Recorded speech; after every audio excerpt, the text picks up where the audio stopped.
Olá, pessoal. Aqui é o Eliezer novamente. Estamos de volta aqui, iniciando o primeiro módulo do seu curso Guia de Cargos e Salários, passo a passo. Vou compartilhar aqui novamente a nossa tela para darmos início ao nosso curso aqui, ao nosso primeiro módulo.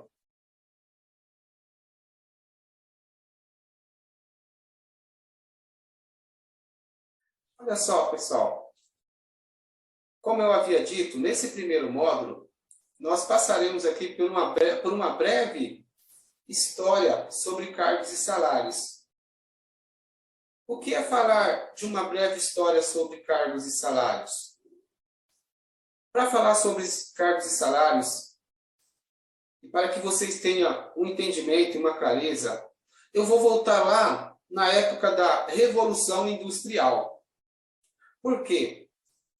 Na época da Revolução Industrial, que se deu ali em meados do século de 17 ao século 19, muitas coisas de hoje. Naquela época, antes da Revolução Industrial, as formas de trabalho eram muito diferentes. As formas de trabalhos, de salários e de cargos quase não existiam igual ao formato que temos hoje. Então passamos por várias transformações. E área de remuneração também. Antes da Revolução Industrial, os povos viviam nos campos. As formas de trabalho eram artesanais. Nada era feito assim, em grande escala. Então, naquela época, antes ainda da Revolução Industrial, as formas de trabalho eram no campo. Plantava-se em família, plantava-se e colhia. Os burgueses das cidades contratavam alguns serviços do campo, serviços para alimentação, criação, plantação, criação de animais, plantação. Partindo da Revolução Industrial no século XVII, muitas coisas aconteceram. Os burgueses daquela época, que eram os donos do poder aquisitivo, essa Revolução Industrial, pessoal, se deu na Europa. Basicamente, encabeçada ali pela Inglaterra.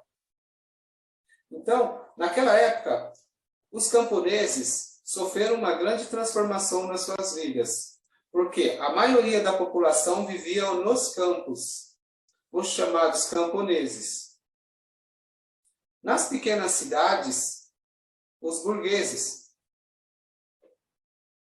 aquelas pessoas que tinham, onde ali habitavam as pessoas que tinham mais recursos em termos de dinheiro. E quem movimentou essa Revolução Industrial, quem projetou isso, foram essas pessoas das cidades. Tá? E o que foi feito? Na Revolução Industrial foram feitas as marcações de terras. O que seriam as marcações de terras?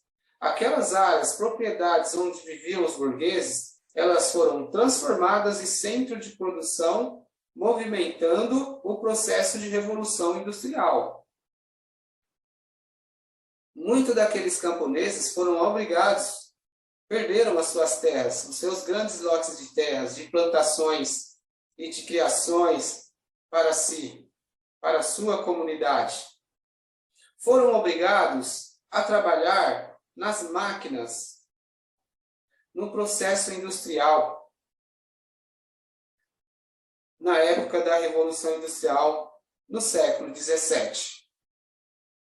Isso é muito importante porque ali começou a se dar os meios de trabalho, a divisão do trabalho. a questão dos salários. Essa revolução industrial foi movimentada com alguns processos de produção, que são produção do carvão, indústria do ferro e a indústria têxtil.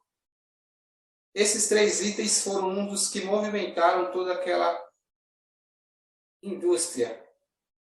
Ou seja, os camponeses, os homens, até os homens, as mulheres, foram em peso para a indústria têxtil, os homens para a produção de carvão, a produção de ferro. Aconteceu naquela época o chamado êxodo rural.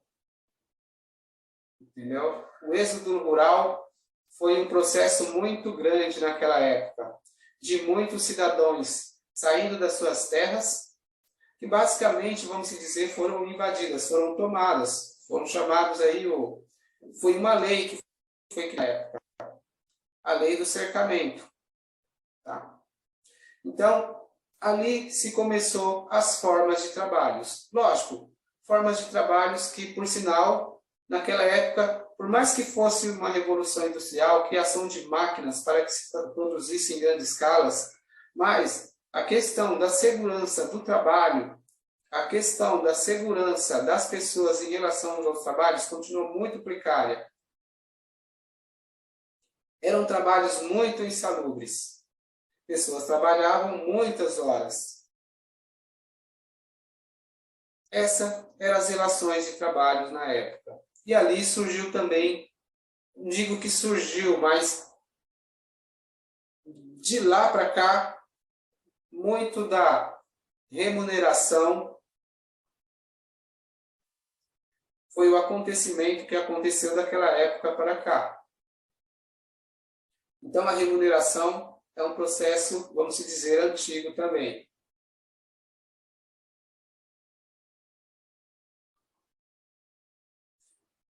Como eu já havia dito para vocês, breve história da remuneração. Antes da Revolução Industrial, a maioria das pessoas viviam no campo, exercendo seus trabalhos rurais, produtos artesanais, de um modo extrativista. Era o extrativismo da época. Extrair do campo, extrair matérias-primas plantadas, cultivadas, criação de animais, enfim. A partir do século XVII e XIX ocorreu a Revolução Industrial. Mudanças de formas de trabalho e recompensa ou remuneração pela atividade exercida. Aqui eu mostro para vocês, olha, no primeiro quadrinho, como se dava ali a indústria no campo. Né? Depois, a posse da terra dos camponeses para a produção, onde você vê animais para fim de abatimento e produção na indústria têxtil, a indústria da lã. Na terceira imagem abaixo, nós vemos a imagem dos camponeses em busca de trabalho nas cidades, o chamado êxodo rural.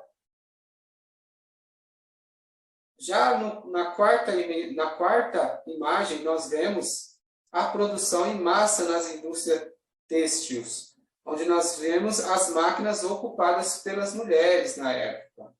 Então, pessoal, moral da história, para falar um pouco disso, para a gente virmos agora para a nossa realidade. Da Revolução Industrial para cá, agora já recente, da Revolução Industrial, vamos falar um pouco, tivemos uma melhora nas relações de trabalho, nas regulamentações trabalhistas, tivemos leis trabalhistas, tivemos as regulamentações através de normas, nós temos a CLT, nós temos vários itens que foram regulamentando as formas de trabalho, né? De lá para cá. Depois, mais ainda adiante, nós tivemos a globalização. A globalização mexeu muito com as formas de trabalho. Por quê? O mundo se conectou mais. A logística de todos esses trabalhos foram estabelecidas.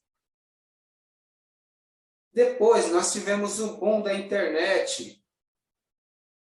Na verdade, nós tivemos o boom da internet e globalização, tudo meio que sincronizado, um avançando o outro. Isso mexeu muito com as formas de trabalho, com indústrias no mundo inteiro. E agora, nós temos o avanço da tecnologia avançando diariamente. Então, as formas de trabalho, as formas de se produzir, vem mudando e o setor de remuneração está sempre no meio desse processo.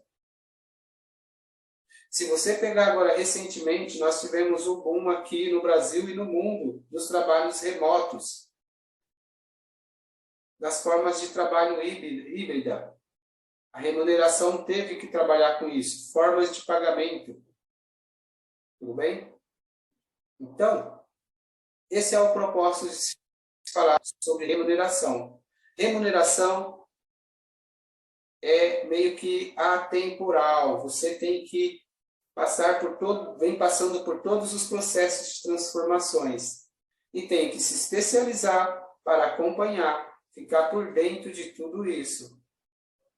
Essa é a breve história que eu falei aqui sobre remuneração. Nós vamos aqui para o próximo assunto. Este assunto, pessoal, as razões para se implantar cargos e salários. Para se implantar cargos e salários, geralmente uma organização ela vai ter uma dor. Uma dor no setor de remuneração que precisa ser curada, que precisa ser apresentada soluções. Nem sempre é uma dor, mas um desejo. Um desejo de se conseguir algo melhor.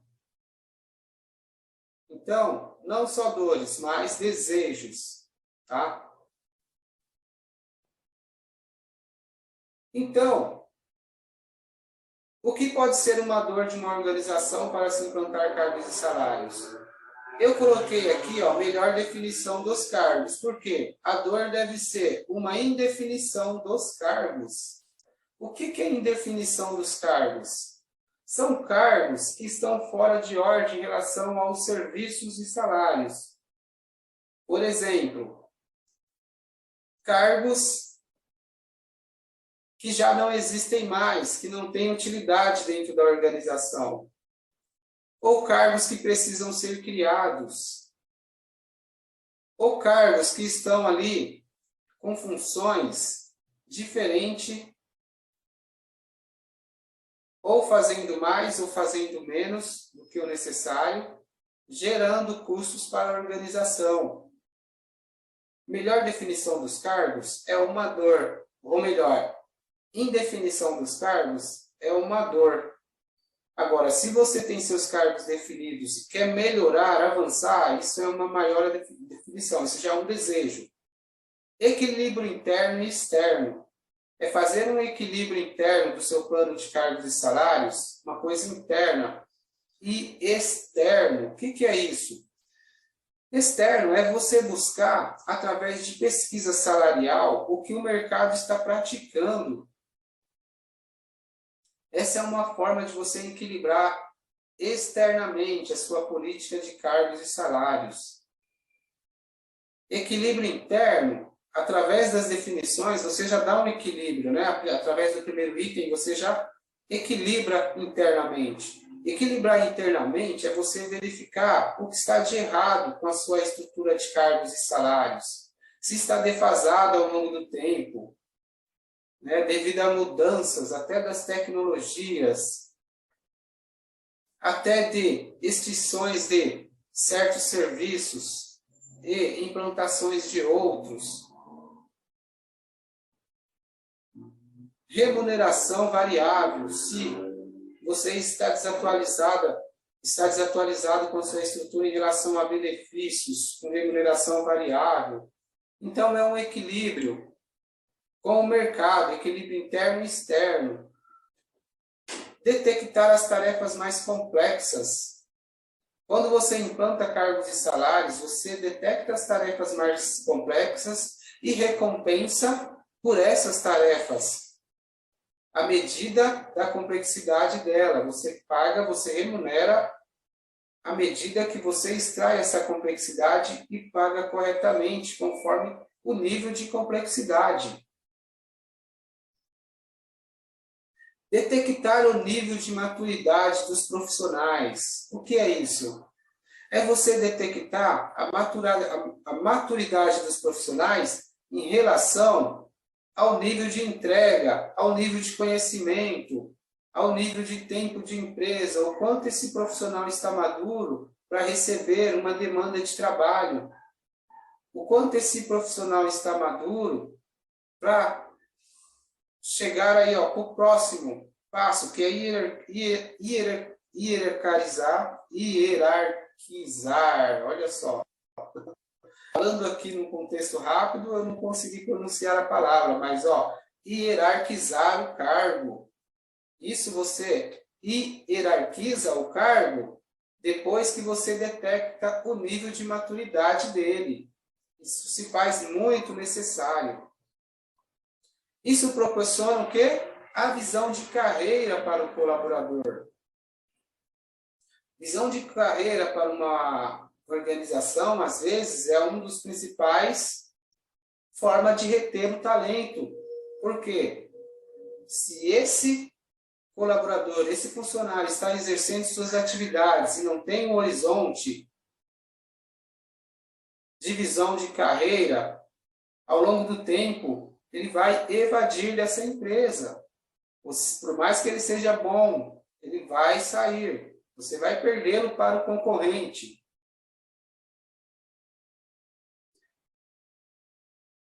Transparência nas promoções. Quando você tem um plano de cargos e salários muito bem implantado, você deixa ele muito claro. Ainda mais lá no projeto, quando você coloca todos a par, quando tem muitos stakeholders, muitos não, ou poucos interessados que estão controlando todo o processo, esses stakeholders vão ficar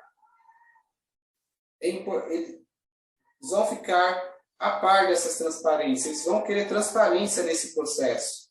Quem são os stakeholders, pessoal? Os stakeholders são todas as partes interessadas, desde o gestor, a gerência, os próprios funcionários, clientes, fornecedores.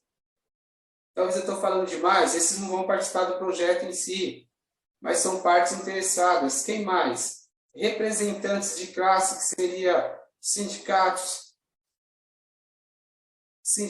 ministérios, todo esse pessoal é envolvido, dependendo da empresa. Não vou dizer que são todas. Em determinadas empresas, essas partes interessadas são menores. Mas existem empresas que são muito monitoradas por diversos tipos de profissionais. Tudo bem? Então, cargos e salários caem nesse propósito. E um detalhe que a gente sempre fala, cargos e salários, respaldo contra processo trabalhista. Sempre. Por quê? Quando você cria uma estrutura de cargos e salários, você tem que verificar vários itens. Se está de acordo com o mercado, se está de acordo com o estipulado para pagamento em região, se cada cargo ele tem o seu nível de pagamento em relação à região, em relação a alguma norma trabalhista, tudo isso tem que ser verificado. Então, essas são as razões para se implantar cargos e salários. Além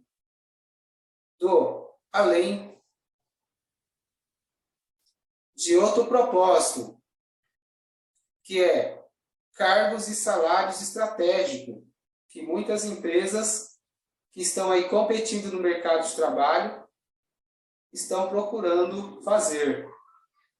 Cargos e salários estratégicos, plano de cargos e salários estratégico,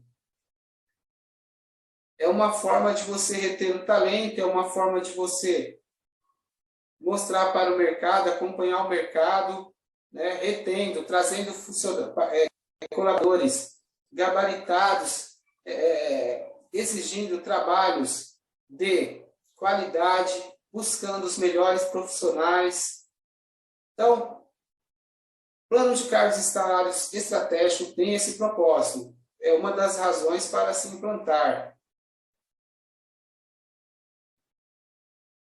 Invertendo muito desses itens que eu coloquei, isso pode vir como uma razão de dores. A ausência desses fatores numa empresa, a ausência de equilíbrio interno, as tarefas muito complexas,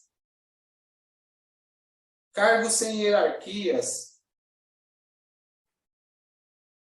cargos sem visão de carreiras, isso pode se tornar uma dor e uma resolução a ser feita. São razões para se implantar também cargos e salários.